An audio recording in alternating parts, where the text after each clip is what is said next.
Hello. Welcome to St. George Church. I'm Bonnie Moran of the St. George video team. Today we're joined by a special guest, Andrea Berger.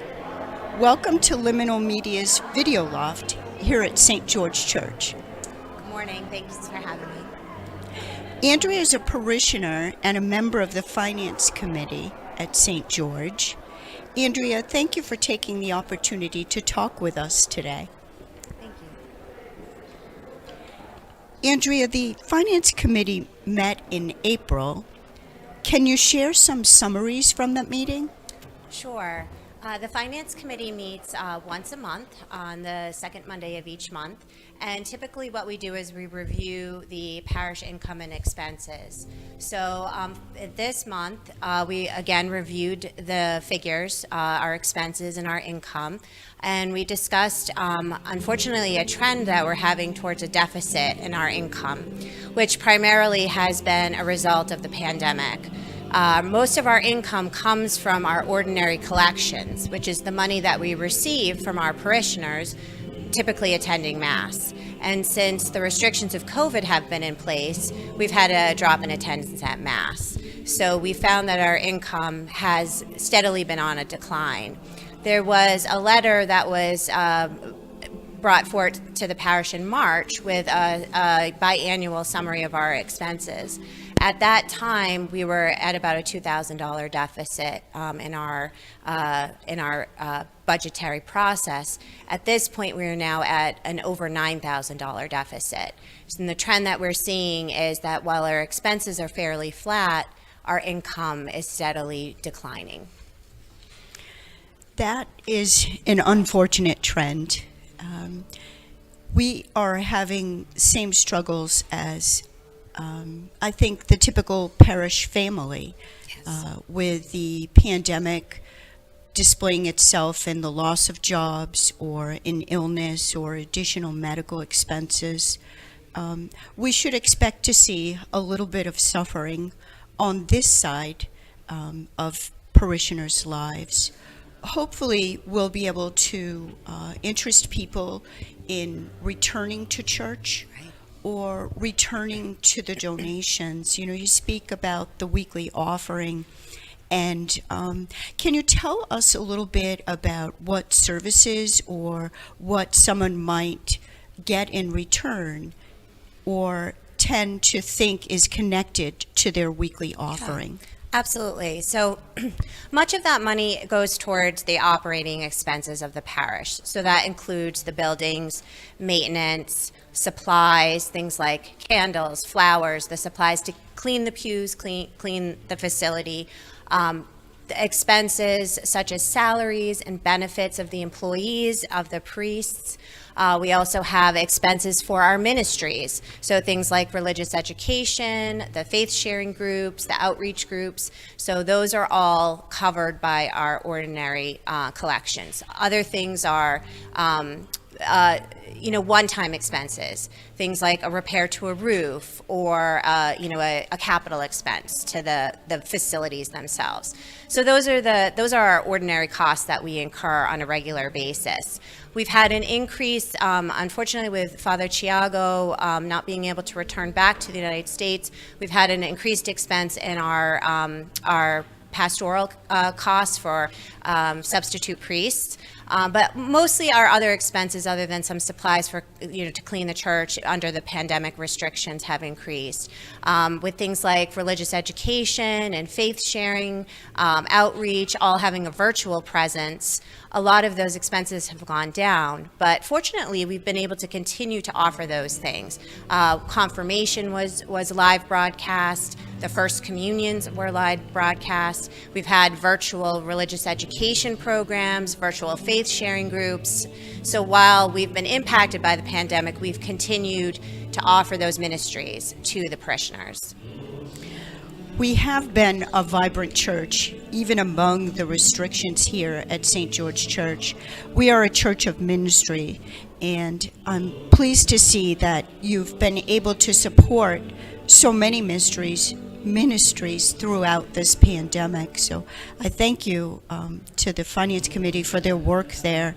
It hasn't been an easy process. It hasn't. And I also want to commend this communications committee and the live streaming of the Mass. I think that has been a very important part of keeping our parish connected, having a view into our church, our own church, not a church in Boston or Worcester, seeing our friends and family, seeing other members of our parish community on a daily basis, seeing our pastors and other priests is a wonderful opportunity to stay connected to our parish.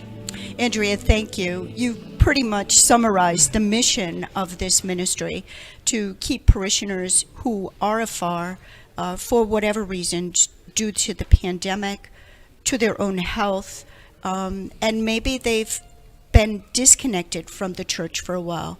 And we hope to reach them. We hope to bring them in our media streams, and thank you for supporting us that way, Andrea. Yeah, thank you. As part of the Catholic Church here in Worcester, we have an ordinary collection every week. And prior to the pandemic, we would place our donation in an offertory basket, that unique basket with a long handle that would reach down into the pew for everyone to drop in their donation. How does one determine sort of what to give or what to place in that basket? Yeah, so I mean, that's a good point, Bonnie. With some people not attending the parish live Mass, you're wondering, how can I make a contribution? So certainly you can still mail in your envelopes. You can bring them. There are baskets at the front of the church that you can drop them into. And we also have an online tool where you can make an online donation. Kathy Hessel is the contact person for that. So if you are interested and you are not currently giving online, if you go over to our website, her information is there as well. And there's a button to click on to be able to sign up for online giving. But what we typically say is, obviously we understand everybody has unique financial situations. We had a deficit a few years ago of over $7,000, and at that time we just asked every parishioner to give one additional dollar a week. $50, $55 a year additional. That can have a significant impact on our collections. I know it's difficult when you're at home to think about making a contribution, but if you can drop off that envelope, mail it in, or join us by donating online, because really, as I mentioned, our source of income is our parishioners, and every little bit can help us make up that deficit. Absolutely. I know that many people have returned to church here. And so hopefully as we move through the summer, which can be a period of light attendance due to summer programs and people being away, they may be at a church near their vacation or summer home location. So, but with the online giving, it makes it extremely easy to stay connected. Yes, it does. And to update or change your donations. Yeah, and it's very similar to the envelope program. So you can give on a monthly basis. It's reoccurring. Weekly, monthly, there's all different iterations. And then you can also give to special collections there. So there's a lot of options. And again, if you're having any issue with signing up, contact Kathy Hessel. She will walk you through that process. But in addition to that, we just wanted to let the parish know as well. We're talking with the Pastoral Council about some fundraising events. So those are in process. We'd love to hear back some feedback from parishioners. If you have any ideas, you can contact Kevin Hayes. Kevin is the leader of our financial ministry, and he would be happy to hear your feedback if you're interested in participating and helping to lead a committee or participate on a committee that would be putting together a fundraiser for the parish to help with our income. We would love to hear from you. Andrea, thank you. This has been very informative. I appreciate your taking the time to join us today. It's been a pleasure welcoming you to our video studio here at Liminal Media.